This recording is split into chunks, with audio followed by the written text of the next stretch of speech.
Hola, buenos días. Gracias a todos los que nos están escuchando y acompañándonos en este congreso. La verdad, muchas gracias también por la invitación a esta importante ya novena versión de este congreso y básicamente nosotros hemos querido compartir con ustedes nuestra experiencia y nuestra evaluación en términos de gestión de proyectos y hospitalario y clínico, ya tanto en el ámbito privado como en el ámbito público. Así que ahora voy a comenzar a mostrarle una presentación que hemos denominado evaluación preliminar de costo de la experiencia, el papel, el paso necesario, ¿ya? Y creemos que va a ser muy interesante en virtud de la gestión que hacen todos ustedes para sus proyectos. Lo primero que tenemos que pensar es el problema, ¿ya? Normalmente los proyectos clínicos y hospitalarios manejan una serie de problemas que tienen que ver con la interacción de las especialidades, con la estimación de costos, con los riesgos asociados, con el sistema de contrato, etcétera. Y eso lo hemos ido viendo en el largo de todos los proyectos y en el largo tiempo que Chile ha generado diferentes tipos de hospital y proyectos clínicos. Si bien el diseño de los hospitales y la gestión propiamente tal de los espacios, los recursos, etcétera, ha mejorado bastante en el tiempo, ya sí siempre se están viendo problemas que tienen que ver con fallas en la construcción, como lo vemos acá en los titulares, ya que implican retraso en los proyectos, ya no solamente ahora por efectos de la pandemia o el estallido social, sino que desde siempre los proyectos clínicos hospitalarios han sido proyectos de largo aliento, donde hay un arduo trabajo de gestión propiamente del proyecto y un trabajo más largo todavía de su construcción y posterior puesta en marcha, ¿ya?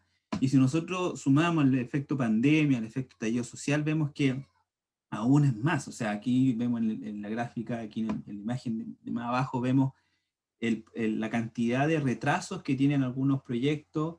Ya estamos hablando de un 26%, otros un 2% de retraso, otro un 5%, pero siguen habiendo muchos retrasos en los proyectos clínicos hospitalarios.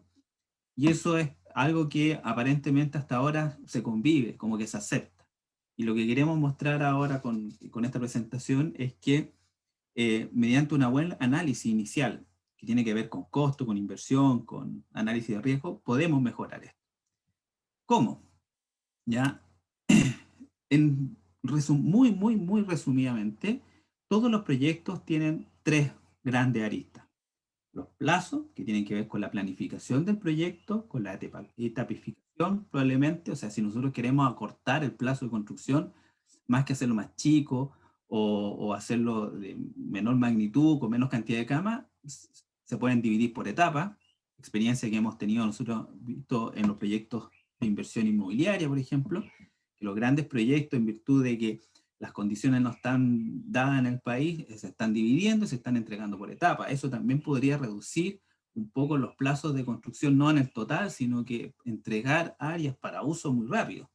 Pero todo eso también tiene que ver con una división de inversión, ¿ya? Los costos de concesión, los costos de construcción, de CAPEX, OPEX, la operación propiamente tal de los edificios, de estos proyectos, de estos recintos, también es muy importante. Y eso seguido de la construcción, ¿ya? Esa es otra gran arista y otra gran cantidad de trabajo que se lleva propiamente tal el proyecto, ¿ya? En ese contexto, ¿ya? Todo esto lo podemos ver bajo una óptica de evaluación de riesgo o de costos de inversión, ¿ya? ¿Y a qué me refiero con esto? Y pareciera algo que pareciera que siempre la evaluación de costo va en una línea un poco paralela, pero lo que queremos ver acá es que normalmente estos proyectos se pueden ver de una forma más simultánea, más que paralela, y que da mucha información de ingreso para tomar decisiones. Cada una de estas etapas necesita información para tomar decisiones. Para dimensionar la cantidad de plazo, eso involucra gastos generales, eso involucra flujo de inversión. Si yo divido un proyecto para entregar una parte primero, eso también tiene en muchos casos sobrecostos, pero no, y para tomar por lo tanto la decisión de separar o no un proyecto en dos etapas, se necesita tener esa información o esa capacidad de gestión para evaluar la inversión de costo. Y en la etapa de construcción, toda esta evaluación de riesgo, toda esta parte de etapa, toda esta incertidumbre que muchos proyectos manejan, también necesitan información. Por lo tanto, las decisiones que se toman en cada una de estas muy resumidas tres aristas que podemos hablar de los problemas que tienen los hospitales, la decisión se debe tomar con información bien fundamentada. ¿Qué quiere decir esto?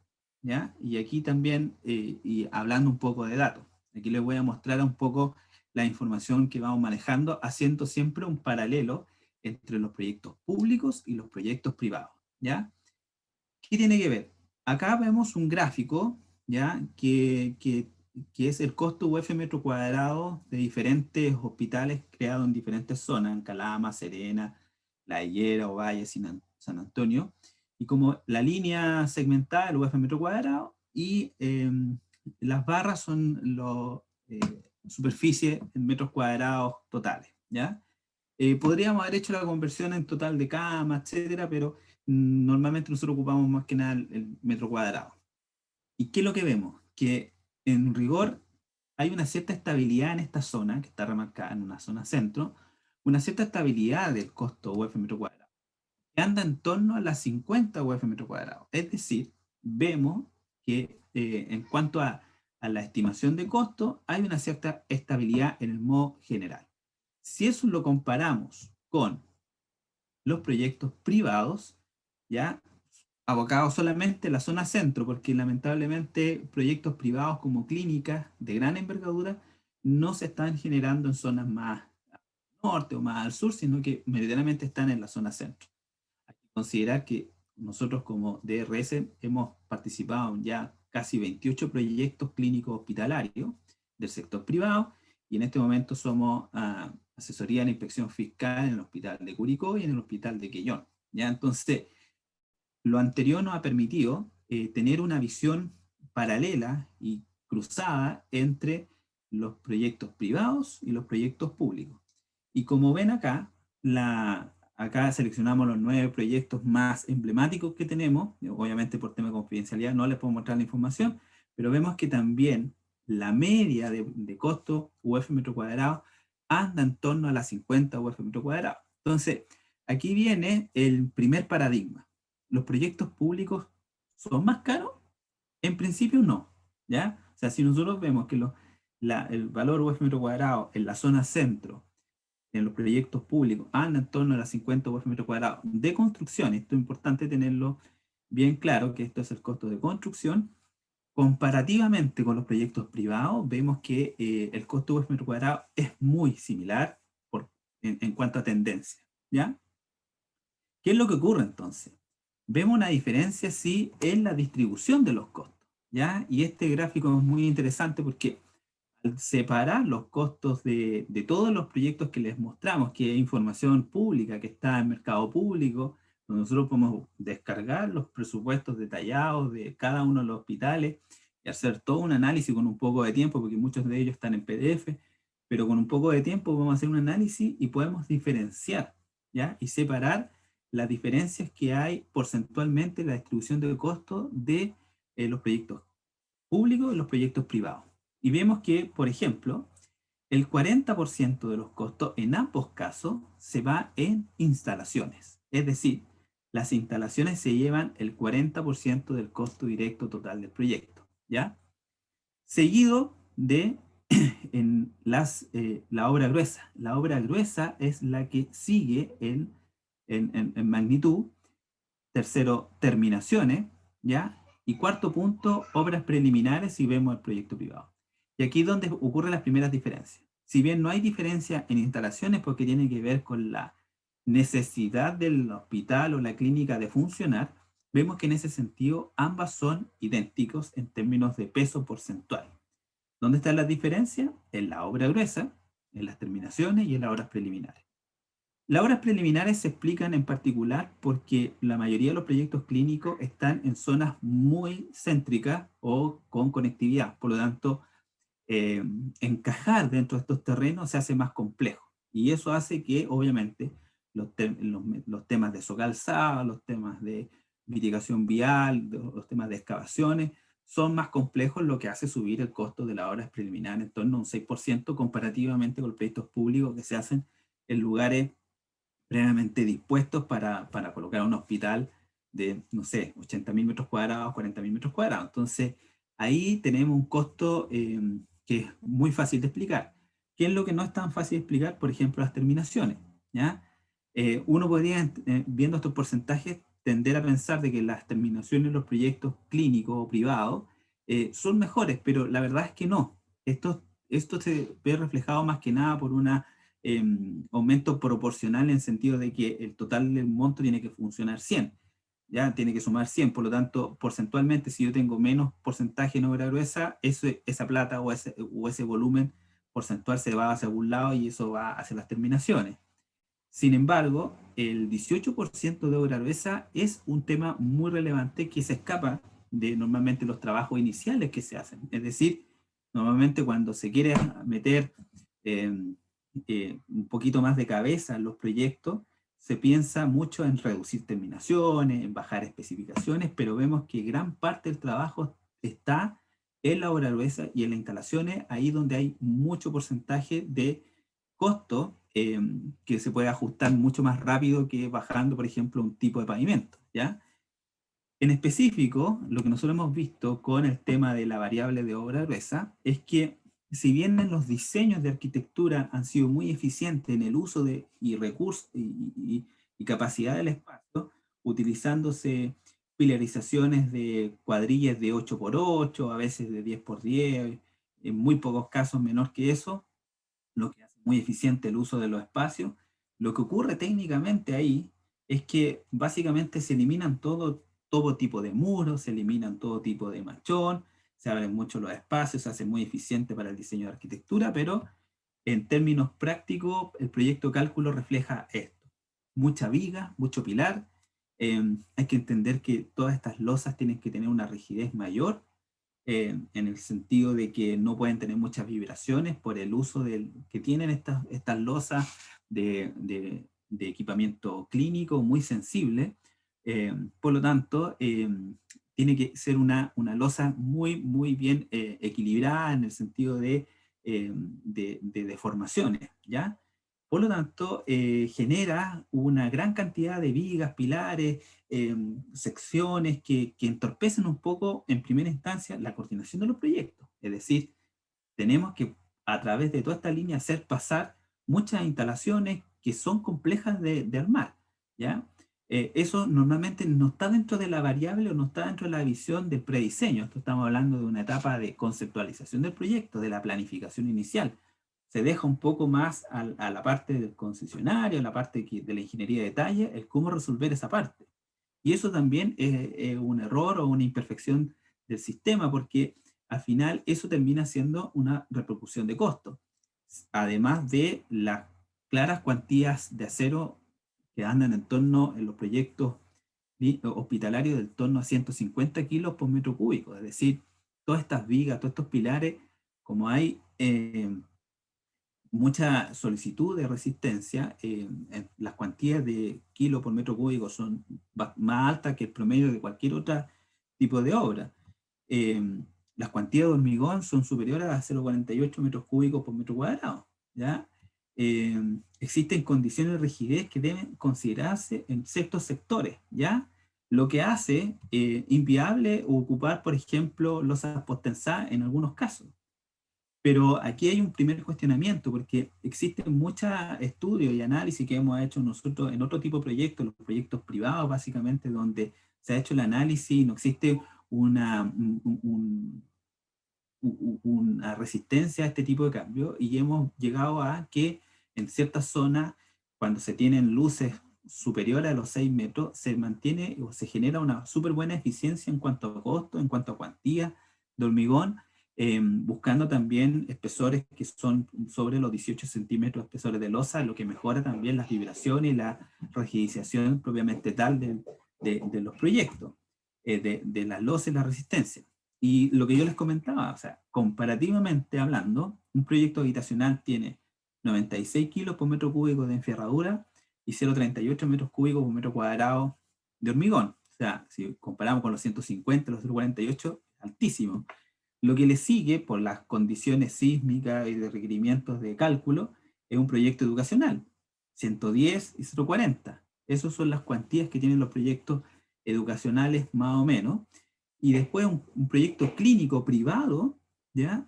Anda en torno en promedio a los 115 kilos por metro cúbico y 0,42 metros cúbicos por metro cuadrado. Es decir, algo está pasando en la conceptualización del diseño propiamente tal que hace que los proyectos hospitalarios sean con cuantías mayores. Algunas cosas se pueden explicar con la solicitud de duración, con la incorporación de disipadores sísmicos, etcétera, pero la verdad es que mucho tiene que ver con el diseño inicial, que se deja muy para el final toda esta parte del diseño de estructuración. ¿Ya? Si nosotros seguimos revisando qué otras variables pueden influir, tenemos también la variable de gasto generado de utilidades, ¿ya? Acá tenemos separado por tipo de zona, la zona extremo norte, la zona centro-sur, la zona central, que anda en torno a los 28 y 7% de utilidad, o sea, 28% gasto general y 7% utilidad, y acá vemos al lado el comparativo de los proyectos privados, ¿ya? Siempre pensando en los costos de construcción. Y vemos que los proyectos privados tienen un 23% de gasto general y un 7% igual de utilidades.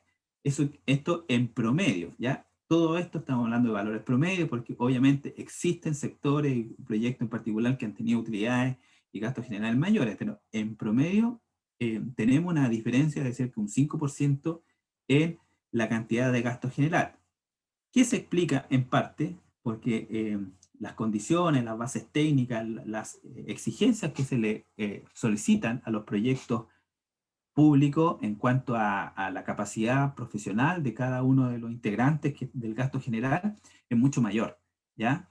Sin embargo, eso no se ve después reflejado en la práctica. Si bien se le exige muchos años de experiencia a, por ejemplo, al administrador de contratos, a la oficina técnica, a los jefes de terreno, los proyectos siguen retrasándose, siguen habiendo problemas de coordinación, siguen habiendo problemas de programación de la obra misma, lo cual y al mismo nivel que lo tiene un proyecto privado, donde esas exigencias no son tan altas.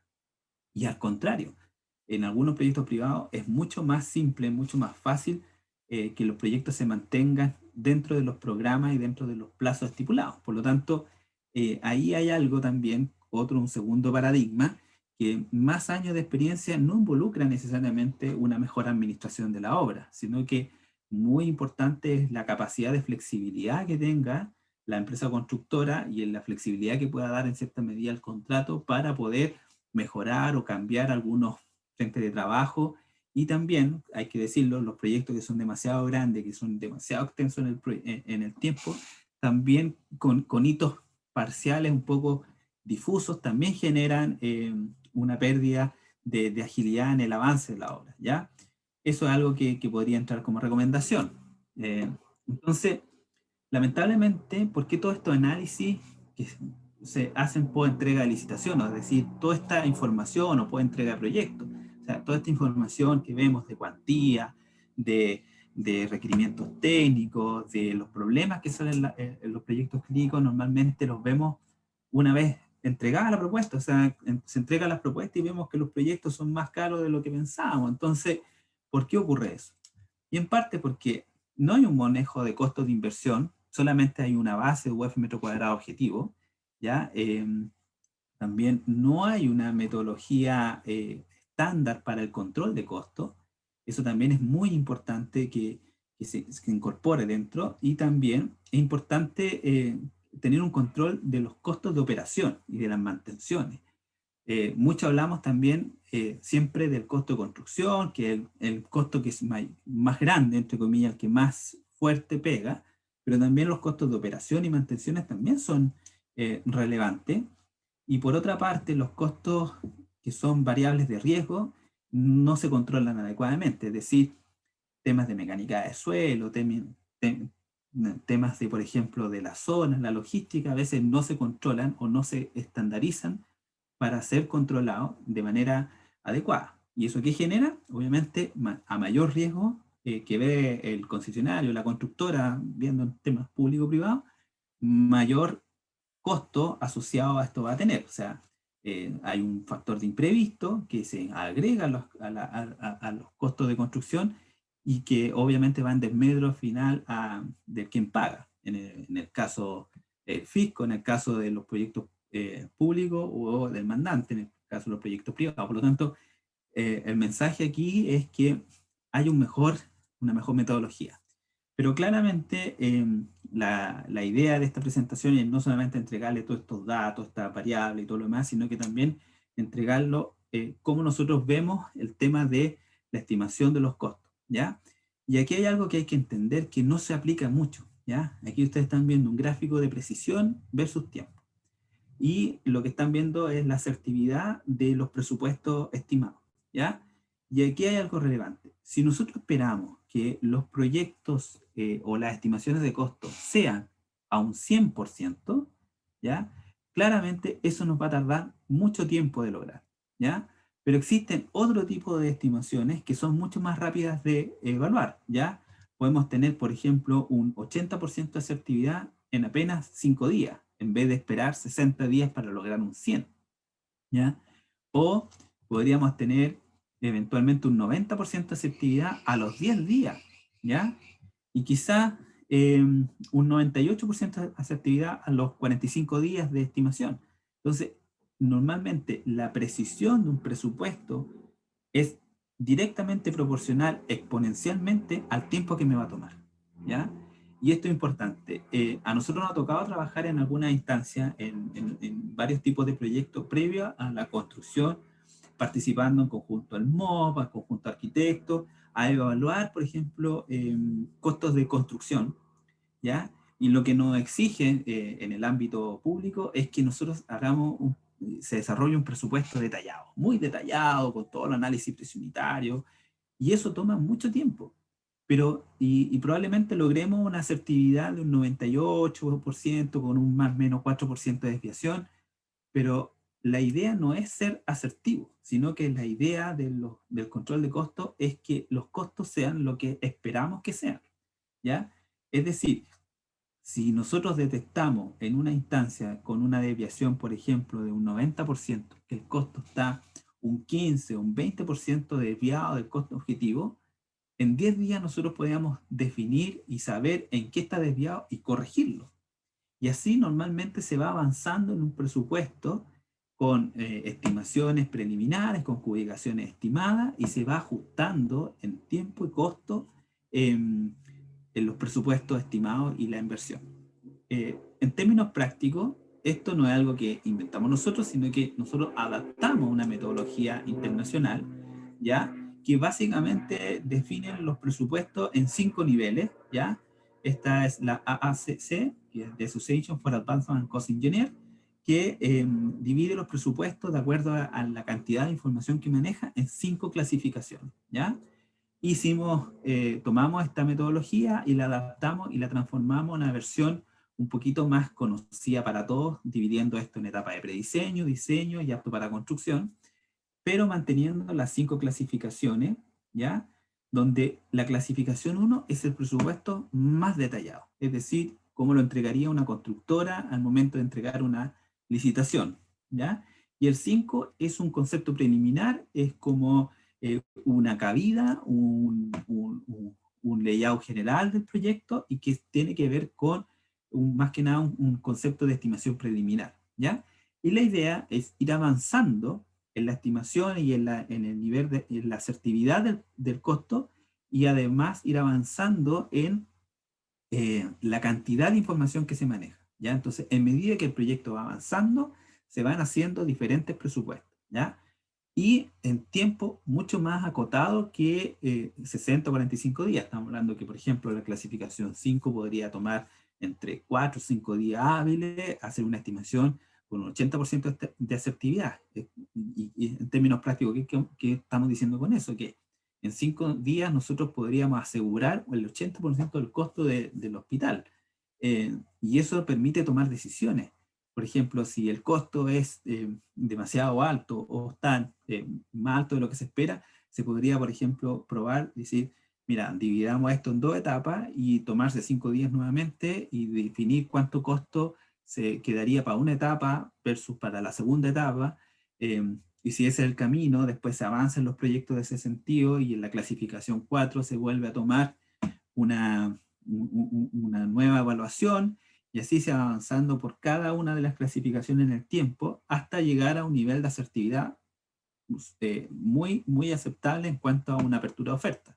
Hay que entender que una apertura de oferta exitosa tiene un margen de desviación entre la oferta más cara y la más barata de un 5%. En el mejor de los casos, esa es una oferta muy buena. Entonces, esperar una asertividad de un 4 o 5% es muy aceptable en términos de presupuesto estimado. ¿Ya?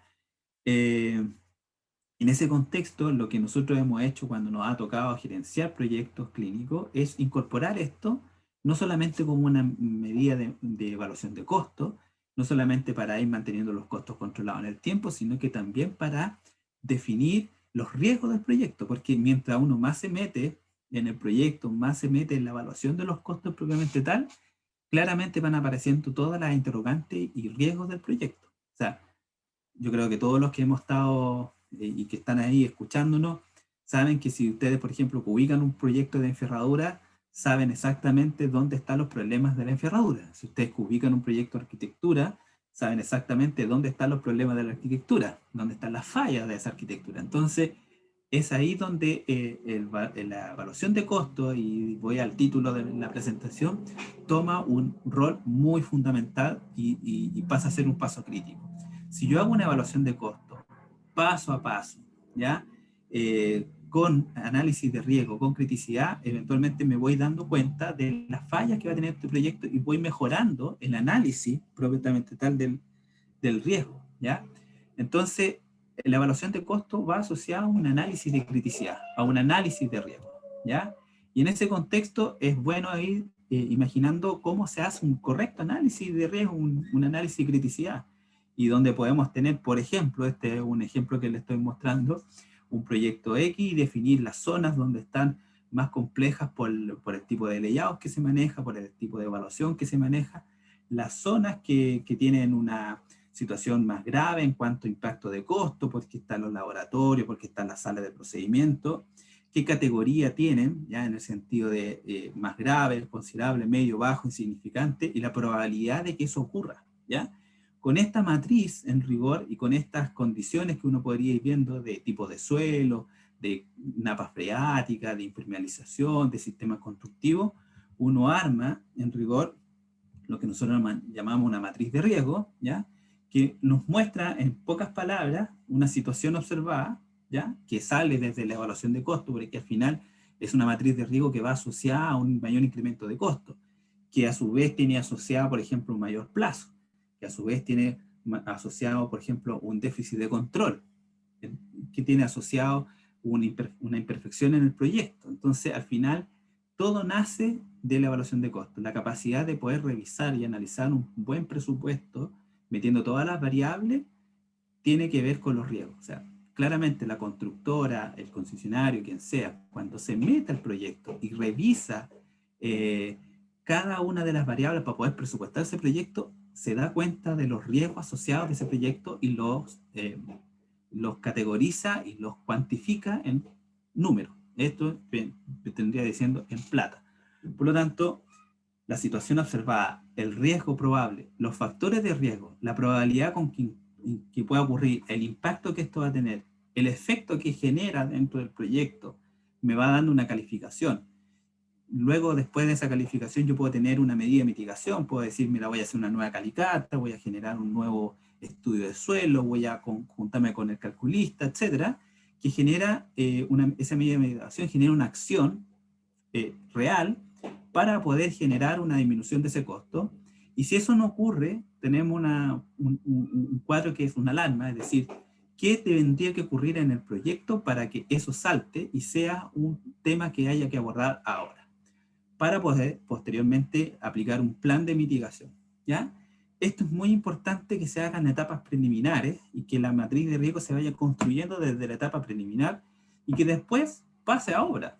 O sea, esto no es una información que sea solamente para la etapa inicial del proyecto, sino que es una información que pasa a obra, que lo puede tener el inspector fiscal o la asesoría de la inspección fiscal, que lo puede tener el hito, y por lo tanto hacer un seguimiento y un control adecuado a esto más adelante, ¿ya?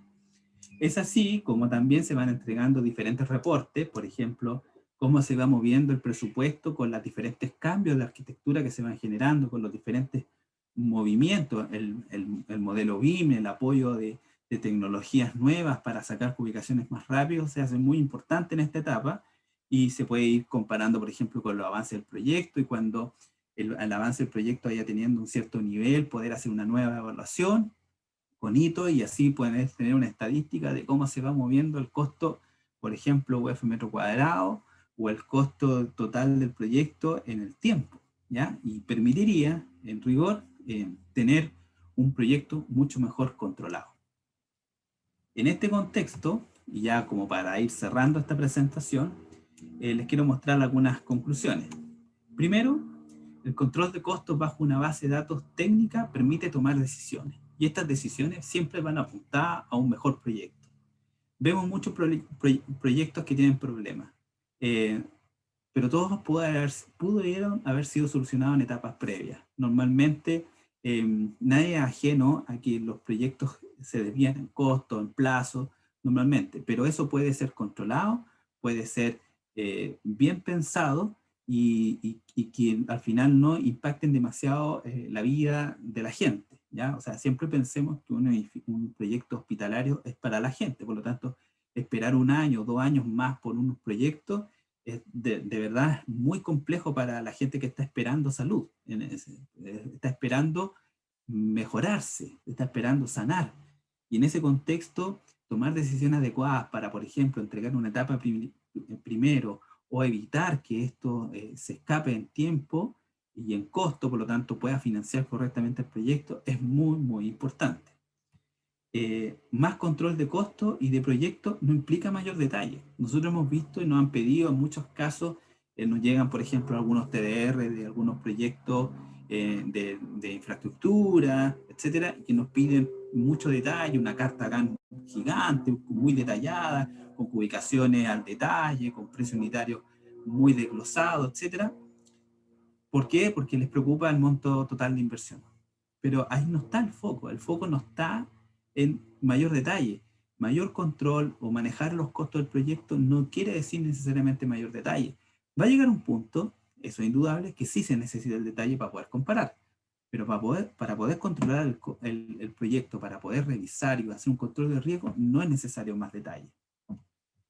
La mirada debe ser integral, bajo una óptica de gestión de proyectos y control de riesgo. ¿Qué quiere decir esto? Que yo debo pensar más allá de la etapa en que estoy, más allá de la etapa de diseño, más allá de la etapa de licitación, más allá de la etapa de construcción y de la puesta en marcha probablemente. O sea, una buena evaluación de costos no es solamente lo que se está viendo en el plano, sino que es lo que va más allá de cómo se va a ir gestionando la obra, de los plazos involucrados, de la carta GAN, de la interacción de las especialidades, de la integración entre proyectos.